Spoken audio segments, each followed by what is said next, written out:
እንዴት ናችሁ? ሁሉ ሰላም ነው? እግዚአብሔር ይመስገን። ክብር ለእግዚአብሔር ይሁን። እንኳን ለአረፋ በዓል በሰላም አደረሳችሁ እያልኩኝ በቪዲዮ መጥቻለሁ። እንኳን አደረሳችሁ ለአረፋ በዓል ውድ ጓደኞቼ፣ ቤተሰቦቼ ሁላችሁም እንኳን ለኢድ አረፋ አደረሳችሁ እያልኩኝ ዛሬ እንግዲህ እኔ ምሳ እየሰራው ነው። የቅዳሜ ምሳችን እንግዲህ የዶሮ ስጋ እዚህ ጋር እየሰራው ነው ያለሁት ማለት ነው። የዶሮ ስጋ ነው ይሄ ማለት የዶሮ ስጋ የትከሻ ነው ምንድነው የሚባለው እና እሱን ነው እየሰራሁት ያለሁት።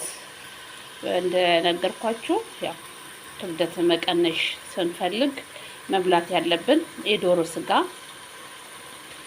ፕሬስት የሚባለው ማለት ነው። በዚህ መልኩ በዘይት በሽንኩርት እየጠበስኩኝን ያለሁት በዚህ መልኩ እየተጠበሰልኝን ያለው እና በጣም ደስ በሚል ሁኔታ እየጠበስኩት ነው ያለሁት ታያችኋል።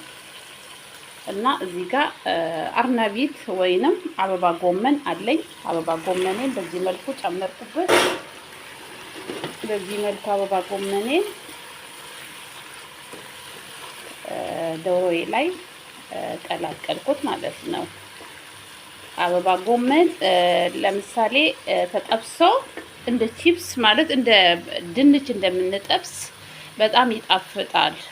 ካጠገቡ ተሂኔ ሰርተን በጣም ጣፋጭ ነው፣ ግን ለክብደት መቀነስ አይሆንም። ዘይት በጣም ይጠጣል። ዘይት ስለሚጠጣብን እንደዚህ ትንሽዬ 10 ደቂቃ በፈላ ውሃ ውስጥ አቆይተን 10 ደቂቃ ሲሆን እናወጣና ጠንፍፈነው በዚህ መልኩ መስራት እንችላለን ማለት ነው። ጥብሱ በጣም ይጣፍጣል። እውነቱ ከሆነ እኔ በጣም ወደው ነበረ ድሮ ማለት ነው፣ ተጠብሶ ማለት ነው። እና በጣም ቆንጆ ነው፣ ይጣፍጣል። በሳንዱች በተለያየ ነገር መስራት ይቻላል።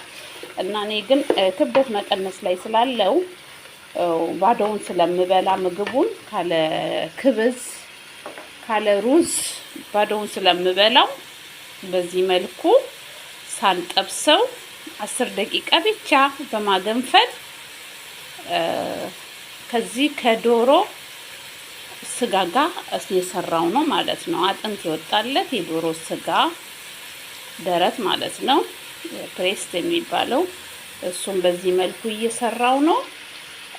እና ያው ዝም ብላችሁ መመገብ ነው። ክብዝም አይፈልግም፣ እንጀራም አይፈልግም። በዚህ መልኩ መመገብ እንችላለን ማለት ነው። እና በጣም ጣፋጭ ነው እና ቆንጆ ምግብ ነው ማለት ነው የአበባ ጎመን። እና በዚህ መልኩ ትንሽዬ ያው ስጋውን ትንሽ ጠብሼዋለሁ። የዶሮ ስጋውን አስቀድሜ ስጠብሰው ነበረ። እዚህ ጋር ደግሞ ሌላ የምቀላቅልበት ነገር አለኝ። በትንጄን የሚባል ባትንጄን አለኝ። ይኸው በዚህ መልኩ ቆራርጬ በእንትን ጠብሼዋለሁ፣ በትንጄኑ ማለት ነው። በትንጄኔን በዚህ መልኩ ቆራርሼ ትንሽዬ ዘይት አድርጌ መጥበሻ ላይ ትንሽዬ ማለት ነው እንዳይፈርስብኝ ማለት ነው። እንደዚህ ማለት በትንጄት በተፈጥሮ ብዙ ዘይት ይጠጣል። ለዛ እኔ ዱቄት አረኩበት፣ የበቆሎ ዱቄት አድርጌ ኮርን ፍላወር ማለት ነው። በቆሎ ዱቄት አድርጌ ትንሽዬ ጠበስኩኝ እንዳይፈርስብኝ። በዚህ መልኩ ሰራውና ይሄን በሳህን አቅርባችሁ ብቻ መብላት በቃ ራብም አይዛችሁም። አንደኛ ነገር የተለያየ አትክልት ስለሆነ በጣም ለሰውነታችን እኔ አሁን በዚህ ጋር ብዙ አላማስለውም። አበባ ጎመኑም ይፈርስብኛል፣ በትንጄኑም ይፈርስብኛል። ለዛ ምን አደርጋለሁ?